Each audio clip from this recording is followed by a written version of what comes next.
एक दफा का जिक्र है, एक छोटे से गांव में जो खूबसूरत माउंटेन और घने जंगल के दरमियान था। वहां एक छोटा लड़का रहता था जिसका नाम आरिश था। आरिश बहुत क्यूरियस और एडवेंचरस था। हमेशा अजीब और फैंटास्टिकल जगहों कई सपने देखता रहता।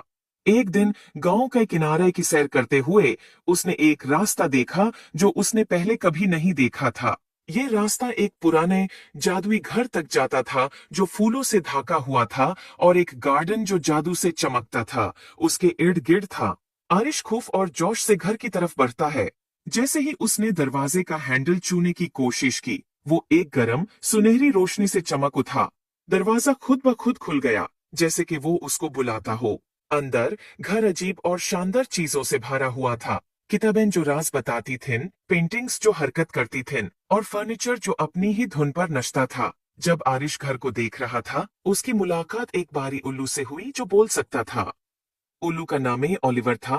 ओलिवर ने आरिश को समझाया कि ये घर जादू की एक दुनिया है, और ये किसी ऐसे शख्स का इंतजार कर रहा था जिसका दिल पाक हो ताकि उसके राज मालूम हो सकें।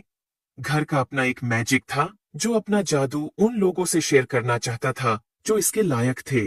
ओलिवर ने आरिश को घर के अंदर घूमने में मदद की और उसे अद्भुत कमरे दिखाए।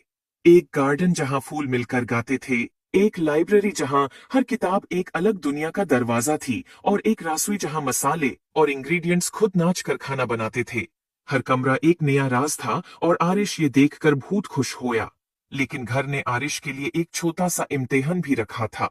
घर के सबसे गहराई हिस्से में एक ताला लगा हुआ कमरा था जो सिर्फ वो खोल सकता था जो सच्चे दिल से जादू पे यकीन करता हो। ओलिवर ने आरिश को एक चाबी दी और कहा कि अपने दिल पर भरोसा करो। आरिश ने गहरा सांस लिया और ताला के सामने गया, चाबी डाली और घूमे। दरवाजा धीरे धीरे खुल गया और एक कमरा रोशनी से भर गया, और ऐसा खूबसूरत मंजर आरिश ने कभी नहीं देखा था। एक आईना जो मुस्तकबिल दिखाता था। इसमें आरिश ने अपने आप को देखा जो बड़ा होके अपने गांव का एक मेहरबान और अक्लमंद लीडर बन गया था, जो अपने गांव में खुशहाली लाता था। उसने महसूस किया कि असली जादू उसके अंदर ही था। आरिश ने ओलिवर और जादू के घर का शुक्रिया अदा किया और वादा किया कि वो अक्सर वापस आएगा।